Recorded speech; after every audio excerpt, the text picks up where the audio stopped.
Okay, y'all. This is KP, Louisville's Watchdog, Louisville's Research, Louisville's Legal Analyst, Louisville's Lip, many of my titles in trying to overturn this wrongful conviction. The case indictment number is, come on, don't do it again.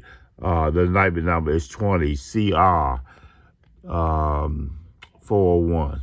Okay, so I'm redoing this one. I'm in my kids' room, Lucas and Drew's room, and I'm going to play this video. I'm up under the bunk bed, and I'm up under the bunk bed. Got food in here, got my legal work, got remote control. So I'm gonna play this video and do the daggone thing.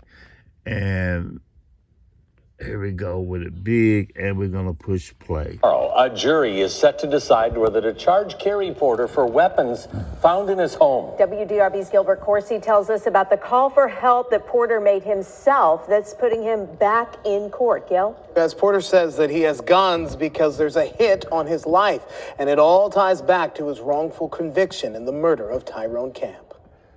Presentation to the grand jury on Tuesday, January the 21st, 2020. This letter told Kerry Porter an old case was coming back to life.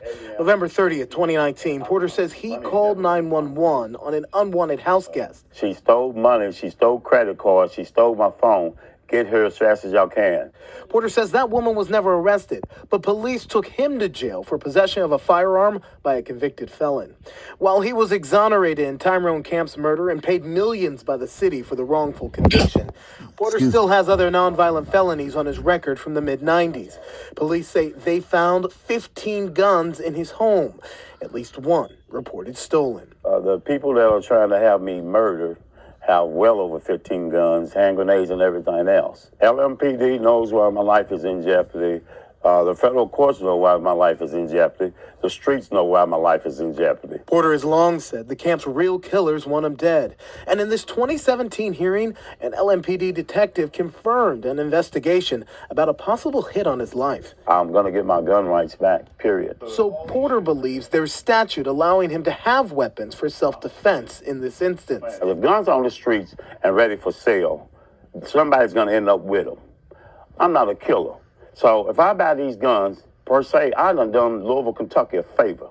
I took guns off the streets that ain't never going to be back to the street. Thank you.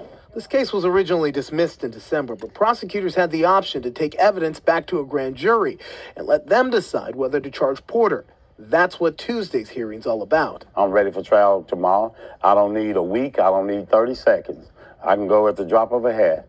No fear of going back to jail? No fear. You see fear on his face? I am beyond confidence that I will be exonerated. If it does move forward, Porter says local prosecutors shouldn't handle the case.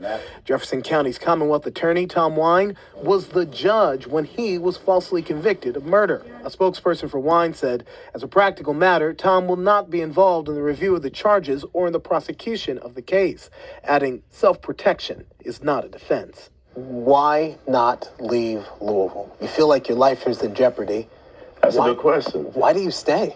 All the wrong was to me.